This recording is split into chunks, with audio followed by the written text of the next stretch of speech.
Okay. Good morning, almost afternoon. Today we are on the TCTITLEGUY Podcast. Got my dog Henry. He's not feeling too well. I had to get him from my in-laws on my parents on Beaver Island because he's just a little sick. So he's with us today, and God bless my wife for being at home, taking care of the kids while I'm able to come out here. And I had canceled everything originally. I had a plan to meet with the agent this morning to go down to the Buckley area, and we were going to shoot some content related to real estate and help her out, get exposure for her business. But I canceled that because I had to go to Charlotte this morning to pick up Henry at the airport from Beaver Island. And like I said in the last podcast, I've been going up there for a long time. And anyway, so I was on my way home and I was listening to my own podcast and I was critiquing myself. And I thought to myself, because me and AJ, this is AJ Bienkowski with Wentworth Real Estate. I had talked about, I had planned on coming out fishing with him out here today. And then I canceled it. And I was like, I really still want to get out because I had planned my whole day to get out and fish. And I had planned my whole day to get out and and shoot content and be with people in the industry, right? So I pushed all of my stuff to plan for today and then get home this evening and respond to emails. So with that being said, I was on my way home and I was like, man, I'm like, what am I gonna do now? I mean, I still have stuff I got to do. I went to a networking event last night and I got like 5 business cards. I got to do some follow-ups and some emails and try to get some business and make some relationships. But I really still wanted to come out with AJ because it felt bad. And we're only limited how many days left we have up here to fish. Granted, I think we still got some time. We could go into November. The way the weather's been, I think November is a big possibility. Yeah. So anyway, this is kind of interesting. We are out on Elk Lake in Williamsburg in the south end here. To the north is Elk Rapids, and just got through the channel between Elk Lake and Skigmog. And my buddy Todd Gerald, shout out to you, gave us the idea to come out here and fish a certain method. I'm not going to explain all the details, but there's some big fish in this lake, and we're fishing a certain method at a certain depth at a certain speed. And I don't want to go into all that because this is public. And I will tell you we're on Elk Lake, though, and I don't want to give away his method due to out of respect for him and his dad. I think that's fair, right? I agree. And so, long story short, we really don't know what we're going to talk about. I do have a goal. Hopefully, we catch a fish and we get it on film. So we're trying to keep an eye on the lines here. If you can't tell, there's one back here, right behind Mr. Henry, and yeah, we're just trolling along here, trying to catch something. Maybe a big walleye, maybe a lake trout, maybe a muskie. Although, granted, if we get a muskie on, it's gonna be a very interesting fight if we actually do get one on, because we might not land it. It'll make for some great content, though. Yeah, it's gonna be bam, snap. Okay, so anyway, AJ just got married in Italy. Yes. So why don't you tell me about that, AJ? Well, it was a really once in a lifetime trip. My wife Cecilia, we had been planning on doing a more local wedding. We had looked at a couple beautiful venues down in the Grand Rapids area, and then one night we were sitting in bed and she's like, so hear me out. I was looking into Italy. And I kind of said, all right, go on, tell me about it. And basically, for the cost of doing 17 days in Italy, it was about the same as doing a weekend in Grand Rapids, and we figured that made it a pretty easy decision. So got married at this beautiful villa in a town called Gingano. It's been owned by the same family for 600 years. It was just amazing people, amazing food. We had 21 people who actually made the trip over with us, so we were really honored to have that many people care that much about us to make the trip halfway around the world for us. But it was amazing. Back to reality here in northern Michigan now. And reality. Yeah. I mean, tough life we got here. Yeah. But yeah, it was a great trip, and very, very glad we did it, and can't wait to get back one of these years. That deserves a reality. There's a little laugh. You can't hear. You don't have the headset on, but there's a little laughing thing on the soundboard to our audience that's laughing in the background. Just kidding. Yeah. So Italy's an interesting place to get married, and your wife is from there. No, she's actually she's from Long Island originally, Long Island, New York. Grew up in a small town in upstate New York, beautiful little town called Margaretville in the Catskill Mountains. Mm-hmm. And then before she moved to northern Michigan for me, she spent the 8 years prior to that in Sacramento, California. So she's been all over the place. She is Italian, but it was both of our first times in Italy. Okay. And it was awesome. Can't wait to go back. I said the same thing about Maui, and I haven't been back since. We got time still. We got married here locally in East Jordan, but my wife and I. But man, there's some big fish down there. Anyway, unfortunately, we honeymooned in Maui, and I don't even know what it looks like ever since they had those fires a year or two ago. But we haven't been back since. We thought about 10 years, but now that we've got a 2-year-old and twins, I don't know. Anyway, one of these days we'll get back. But yeah, so. AJ, what can you tell me about real estate? How long you been doing it? Why did you join doing it? Why did you get into it?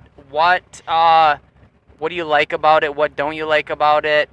Just tell me about real estate, and just wherever the conversation diverts you, tell me about yourself and what got you into the industry and what you used to do prior to. Yeah. So, and just kind of dive into that. Yeah, so I got my license in January, so I'm a pretty new real estate agent, but I'm born and raised in Traverse City, so know the area very well. Prior to that, I was in the insurance business with Classic and Collector Cars for 13 years. Really liked that job, loved the company I worked for, but got to the point where I felt like I'd kind of plateaued there and wanted to expand my horizons and see what else was out there.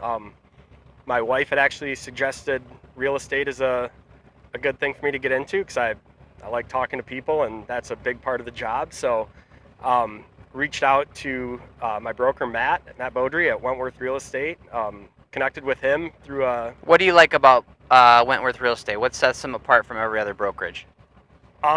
Just really the support that I've gotten from day one, not only from Matt, but from everyone else who works there. Really good hands-on training, and you're not going against anybody else in the office. Everybody's there to be supportive and help you out along the way. And we're growing like crazy too. I've only been doing this since really got started, I'd say more like February, March timeframe after I got my licensing, and I'm already in about the middle of seniority because we've added so many new people. And I really just like that it's so supportive. A lot of training, a lot of good mentorship, and haven't felt like it's been sink or swim for me. So I've really enjoyed that. What challenges are you dealing with? Don't get specific with names and addresses. Sure. and even values of real estate. You could say obviously it's a higher end listing. You can say multi-million or something like that. But what are some challenges that you've had to deal with as a real estate agent? I mean, obviously, it's only been, how long have you been an agent again? Got licensed in January 10th. Okay, so it's been less than a year. It's almost been a year. But I'm assuming there's been some challenges so far related to gaining business, and also not only that, but also dealing with transaction issues. So what are some challenges that you could divulge without sharing too much information about individuals? Yeah, well, first, the challenge of gaining business, I would say every new client you meet, it's like you're going to a job interview. They oftentimes don't know you personally. So when you meet them for the first time, you really have to build that value on a showing that might only be 20 minutes long. So you've got kind of a small window to earn this person's trust who's making what probably will be one of the biggest purchases of their life. Demonstrate your expertise, and especially with me being newer, I don't have a lot of transactions that I can fall back on, but it's really just demonstrating that local knowledge, the fact that you're willing to work with them, follow up with them constantly. Are you sorry to interrupt, but Yeah. are you dealing with issues that I hear a lot of times with agents trying to convince people? It's an interesting market currently. We just went through one of the worst real estate things that could have happened to the market. It's a good and a bad thing. Uh, Due to COVID and people wanting to be able to, they can work remotely, and they can come across from the California and get a parcel on, on Elk Lake, Lake Michigan for near to nothing compared to what the real estate values were in California. Right, and so that's why our prices just shot right up. And not only that, but supply and demand, right? I mean, we're talking about 100 to 150% increases in the value of these homes. Some homes were, 250,000 are now half a million. Yeah. Right, and so what are your and then obviously our interest rates used to be 2-3%. Now they're up to 7% right now currently. So what are some of the issues that you're dealing with in trying to convince people of why right now is a good time to buy? Well, one big thing is a lot of people are hesitant because of current interest rates. They saw those 2 to 3% interest rates a few years ago. So it's really just kind of trying to let them know we're not going to see those interest rates again. If we do, it's likely even though they think we're not the experts, which has a big bird that just smashed in the water right there. Sorry, I get distracted, but what was I alluding to? That some people I don't feel like, and I'm not trying to bash on people, but it's trust your realtor, trust your title person about related to title and stuff and why it's important, right? Trust people that are. This is an overall generalized statement. Trust people when they have to say something that relates to educating you, and trust them as the professional. They know what they're talking about. They're out there every single day talking to people, and they're analyzing the market, especially the local market. So, and really lean on our relationships that we have too. Obviously as realtors, we've got a lot of relationships with local lenders, title companies, other realtors. So that's a really powerful resource that people can use, that we use all the time to gain our expertise and gain our knowledge on the market, on specific houses, and really just kind of the real estate world in general. Yeah, and I think, I'm kind of tie into, what the market's currently doing. So we saw COVID, we saw prices, increase substantially. Interest rates were low. The Fed's hiked up the rates to level off the market. That's how they do things, and they're slowly kind of trying to decrease the rates right now, even though they've been going up. I don't really understand that how that game works. Obviously, it has to do with the bond market. I'm not a loan officer, and maybe I'll have a loan officer on soon that will explain that. Even though the Fed's cut the rate, let's say 0.25% or whatever recently, it just had a recent hike. Well, I don't really understand all of how that works. I mean, maybe do you AJ? Not nearly not as as much not, as someone in the Fed. I gotcha. So anyway, I think that the market's really interesting right now because I follow a guy. I think he's an appraiser, maybe, or he's a inspection person. I can't remember. I apologize, Robert Reamer. Bob, I apologize. I don't remember what your profession is, but he's an appraiser. Thank you. Okay, I get his weekly market updates. Did I get you on that list, or did you get on that? I got on that before. Ooh, that just got hit. I don't know if you saw that. That line just got hit. I want to slow down just real quick. That middle rod just got hit. Ooh, still bouncing. You see that? Oh, it's skipping on the top of the water. It's not running correctly. Oh, is it? Well, I can take an intermission and go fix that. Go fix that. Hop to it, AJ. Anyway, so the current market. Let's talk the current market. I'm here talking by myself, but the current market is interesting. It's a lot of, and I'm not a realtor, granted, so this only comes from me analyzing the market through my tools and then talking with agents and lenders. The housing values are still pretty high compared to what they were, right, pre-COVID, and that's great and all, but the problem is you've got interest rates that are 7%, and so that's been creating. I mean, obviously, if you've got a unicorn, you could still get multiple offers on your house, and if the price is right, but that's creating it's not an issue necessarily, but it's more of a wait till we straighten out, AJ, and then you could toss it because I'm turning. Okay, it's more of related to if I go to look at a house and it's been sitting for a while, that home is as a potential to, because it's been sitting for a while and the interest rates are higher. There's a lot more inventory in the market. It's turning into more of a buyer's market, and that's creating people wanting to offer less, right? 10-15%, let's say, on the home, and a lot of sellers are still stuck on the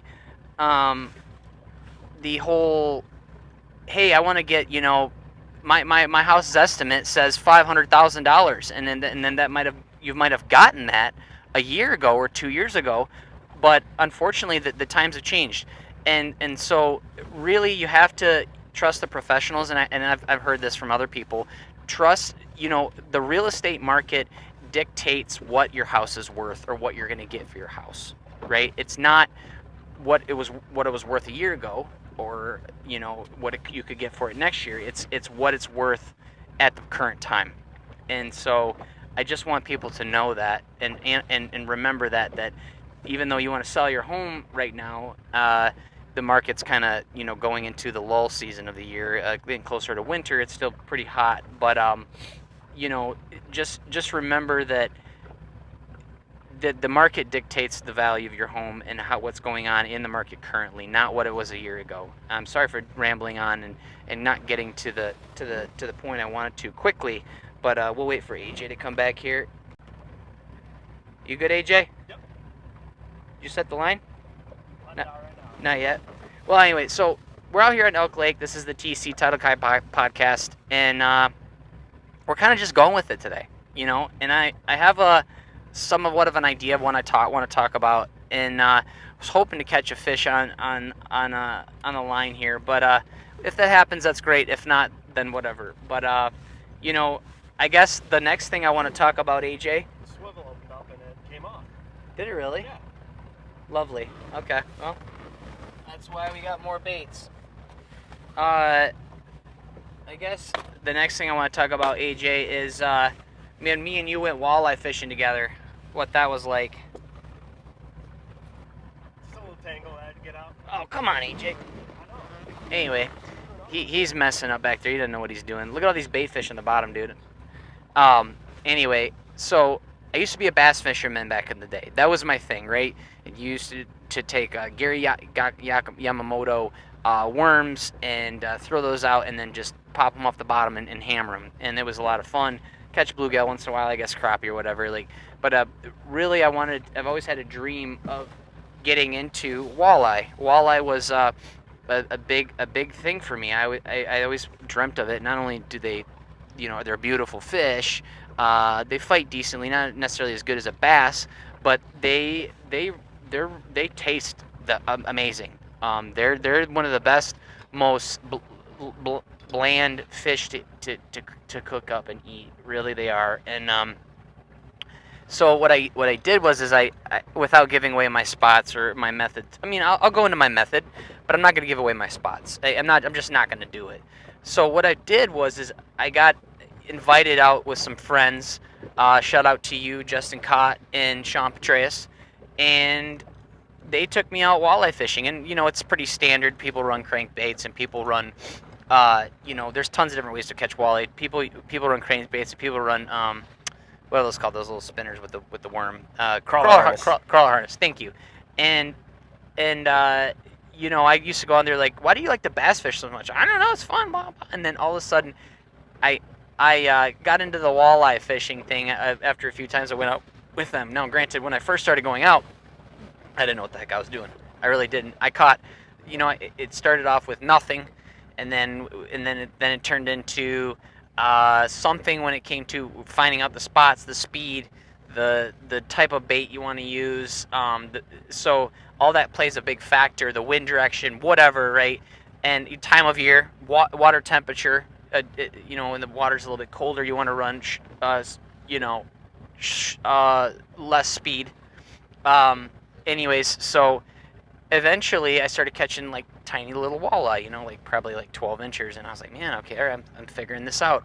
I'm not going to give it away to you and don't ask. But now I've got a couple spots I go to and I hammer them. What would you say, AJ, about that? Again, without giving away too much information, we went out and had a limit in an hour. So I would say, yeah, you five fish for one guy. So AJ. Yep. Man, look at the bait fish right here and then that drop off. There's tons of fish down there. I bet you we could jig spoon them. Yeah. There's Cisco's in here? There's Cisco's, lake trout, steelhead, Atlantic salmon. Yeah, we'll try this for a little bit and then give it another try, another method. But yeah, so what I do now is granted I'm giving my spots away, but realistically it turns into a lot of revenue for my company. I make relationships with people. I'm taking AJ out. We're getting to know each other better. Granted, I've taken him fishing two other times. I can't remember. But this is the best way that I know to connect with people other than taking people to coffee and lunch. That's great and all. Me and AJ, we've grabbed beers together. That's awesome. But really, like, you're going to find out a lot about somebody when they're yelling at you, do this, do that, do this, do that. And I can be a little bit, and I took a guy out yesterday, and we did good. We didn't hammer him. We caught a 4 walleye. We caught a really nice 23-incher. Maybe I'll put that up here on the screen. He was like, okay, Dad, because I was bossing around too much. But you understand, I've got a method, and I don't want things to get messed up because it could get really messy back here. Obviously, AJ lost my $8 lure just now, so that's okay. I blame an equipment failure. That's not my fault. I just mess with you, dude. So it's really,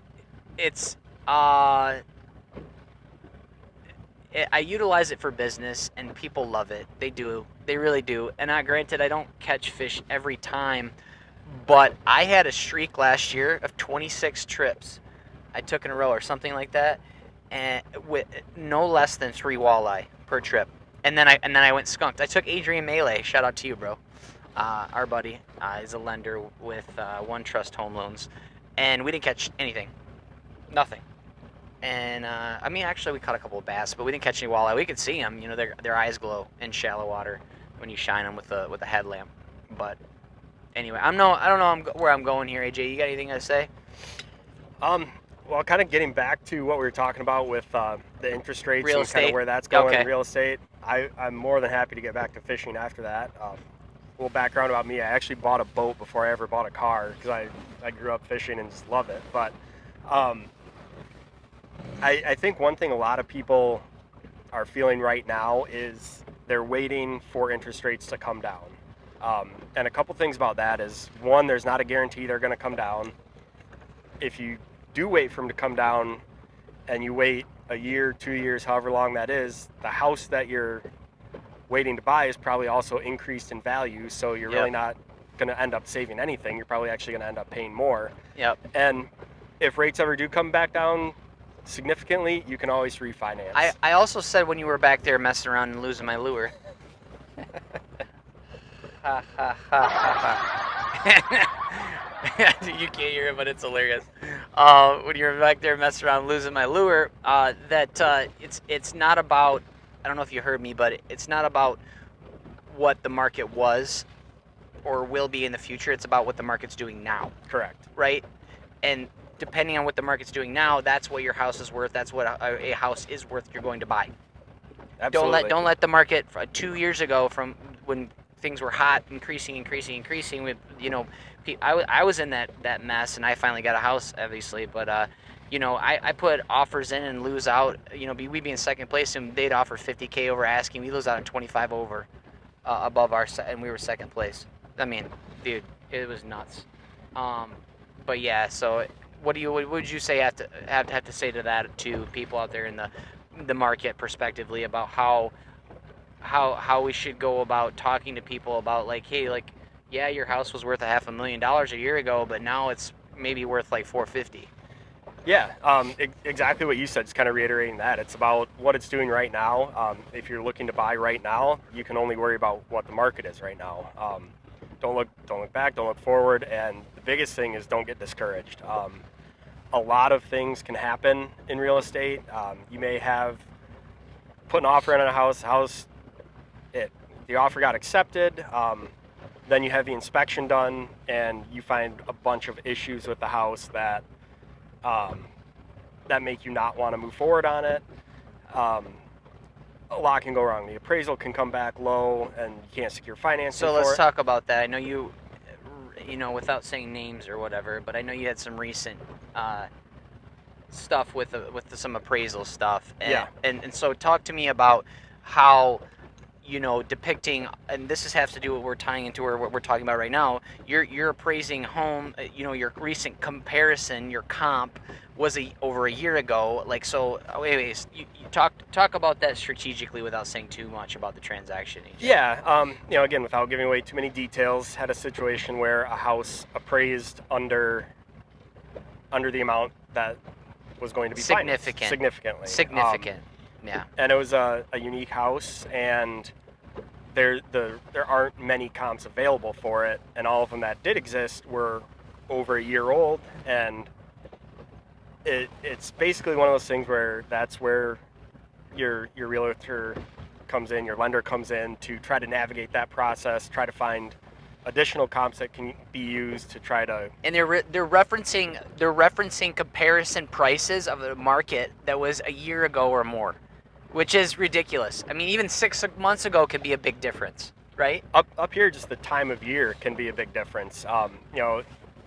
Lakefront houses in the summertime are going to sell a lot more than they're going to in January when the lake that they're on is frozen. So it fluctuates often, up, down, level. So what would you say, generalized statement? I mean, obviously you've only been doing this since January. What would you say would be the hot time to buy for the most part in northern Michigan, and when is the best time to list? That's a great question. As far as listing, I think if you can get on the market in the spring, that's going to be your best option, just because you're going to get a lot more eyes on it as far as people coming in from out of town who may want to be in the market. Buying right now is a great time to buy, but just because you don't have as much competition from other buyers. It's just like buying this boat. I bought this boat, and the market for boats right now it's obviously in the season, so you get the idea. Warmer weather, colder weather coming. It depicts just like real estate. So. But we are in such a unique area here. People want to be here. There's not really a bad time to list your home or buy a home up here. It's always going to be an area that people want to be, so there's always going to be a market for buyers and sellers. As far as buyers, especially if you're a first-time home buyer, the biggest thing is don't get discouraged. The right one is out there for you, and that's why you want to hire a realtor who's going to work hard for you to find that and guide you through the process. That brings up a good point. Don't be afraid to buy a house and be afraid of that interest rate, because I understand it is what it is. Now, obviously, you have to be able to afford it, but then don't let the interest rate scare you away from your dream home. I locked in at 8%. Granted, I have a really good credit score, okay, but still, I mean, that was in October of 23, and that was the worst interest rates that we had seen in 20 years or 20 plus years. And now we've refinanced, and we will again here eventually, right? So my point is like, you can always refinance later. What's the saying, AJ? Marry the house, date the rate. Yep. Okay. Yep. Well, Yeah. one of my best friend's parents bought their house in the 80s at I think it was a 13% interest rate. So Yeah, hearing that 6.5% doesn't sound too bad. 17s, 20s back in the day too. But you know what? Hey, just to try to change the subject here away from real estate a little bit. Isn't this beautiful out here? Look at the sky. I mean, granted, it's a little bit chillier today. I mean, it was 80 and almost 90 degrees last weekend, but it's gorgeous. We're the only boat out in the lake. Granted, I have an amazing opportunity to come out here and do what I do and do it for my job and shoot content and fish at the same time on my boat. And I think, was there anything else you want to talk about, AJ? I think there was one other thing I wanted to. I mean, we're kind of just going off the cusp today. I literally just randomly was on my way home and threw this together. But content's content. Any content's good content. And so, oh yeah, that's what I want to talk about, AJ. So what would you say? Granted, it's only been a few deals, but what would you say? What do you like? You've done a few deals with other companies as well, title companies. Not naming names, but I can say my own company. What do you like about Talon? And granted, there's me, right? I take you out and get to know you, take you fishing or whatever. But like, what do you like about doing business with Talon that's beneficial for you and your clients? I've just found the transparency's been excellent. And communication's great, not just with me, but with my buyers, and explanation of what's needed. We do this kind of stuff every day, but the clients that we're working with don't. They might do it once in 20 or 30 years. They might do it once ever. So you guys are great at educating the clients, educating me as a newer real estate agent. So I really enjoyed that. Just over communicating everything, being transparent, updating me on. The only thing you didn't say was speed. Speed. I always tell you, speed, transparency, communication. So you got the 2 out of the 3. We I can't divulge too much information, but I'm pretty sure that we're going to be able to get another staff member here soon, and we may have one coming on the way. So that's all I'm going to say about that, and I'm really excited about it. They have not. We haven't got confirmation on that yet, but it sounds like we've got somebody on the way. I'm really excited about it. Excuse me. I think that having the opportunity to captivate an audience by having great customer service is the way to go, and I believe in that because that's why I sell every day. Granted, some other title companies don't do that approach as much as we do. They've got less people that work for them because they have affiliated business agreements, and that's a great way to captivate the business. It's a good business model from a standpoint of you're almost kind of like locking in, but not really locking it in, if that makes sense. But anyway, so we just take a different approach from a value add standpoint. Granted, I think that we have the best option just because we get stuff done. We don't mess around, and AJ knows that. You obviously heard him talk about that. So, what else do we want to talk about, AJ? Well, hopefully we can get a fish on camera here. That'd be nice. Yeah. I'm gonna probably have to do a little. Usually people see people editing video on podcasts, but I'm gonna have to splice and cut this one up just because we're just kind of all over the place. Tomorrow, shout out to Women's Council Realtors. We are sponsoring an event at Haggerty. I think today's the 8th. Tomorrow's the 9th, right? Right. And it's going to be on 3D print. Al Everett, 3D print.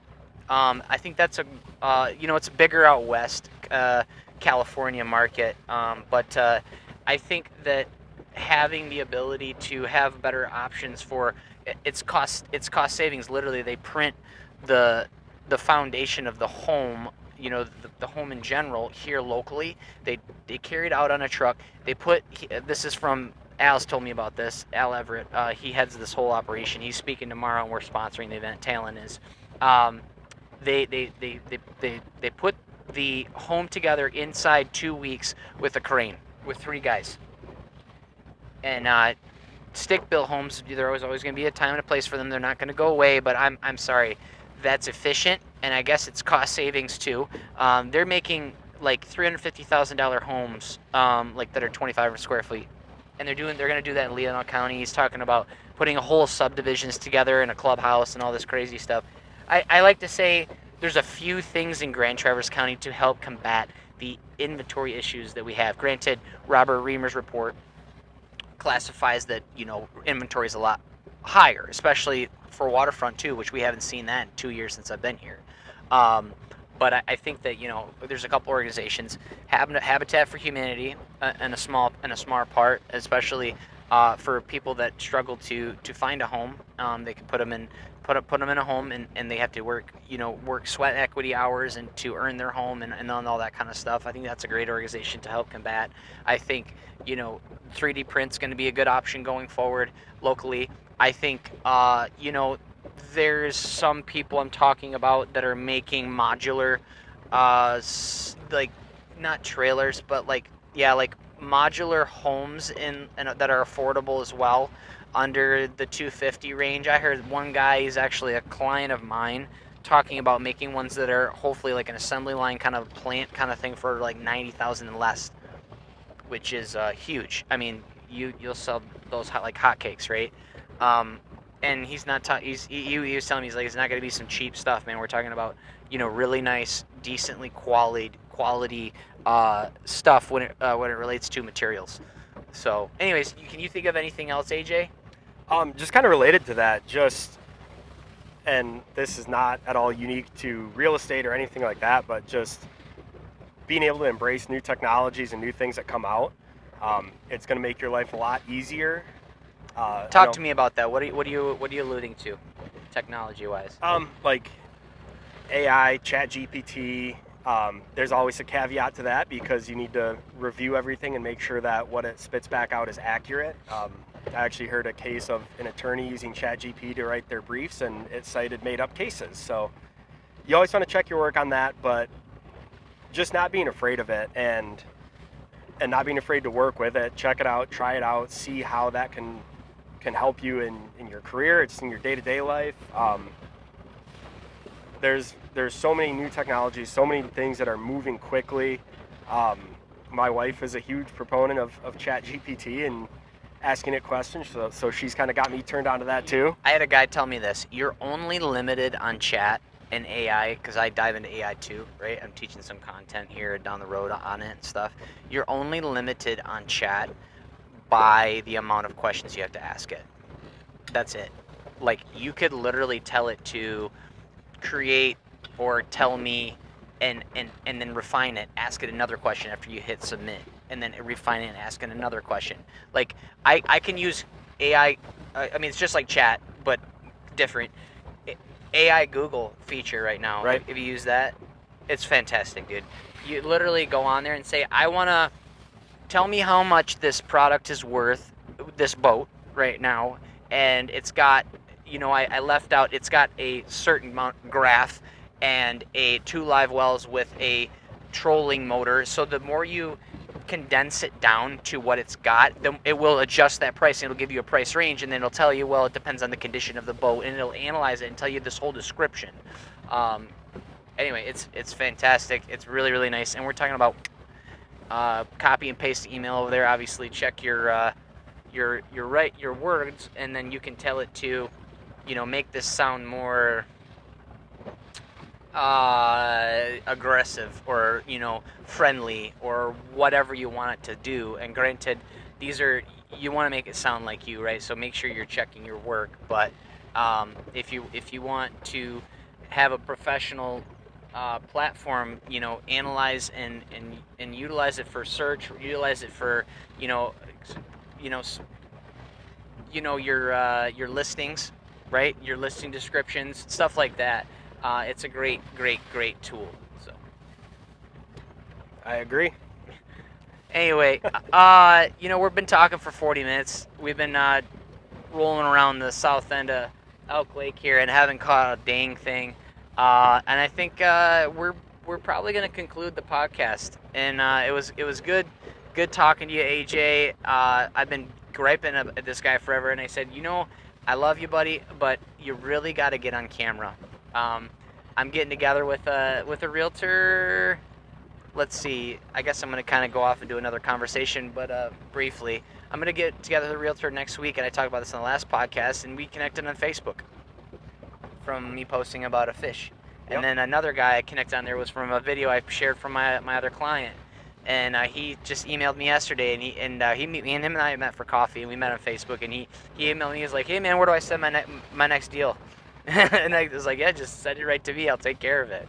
So that's my point is stuff works. It does. It really does. And I don't have to see people for 2 or 3 years, and then they say, hey, I haven't seen you. I sound like you're doing good. I'm looking to buy a house or whatever, and then we get the deal, and then I get paid, and my company makes revenue, and anyway, that's what I do. Everybody have a great day. Alex Eicher, AJ Bienkowski, Wentworth Real Estate Group. I'm with the Taylor Group Title and Escrow Agency. This was the TC Title Guy Podcast, and I hope you enjoyed.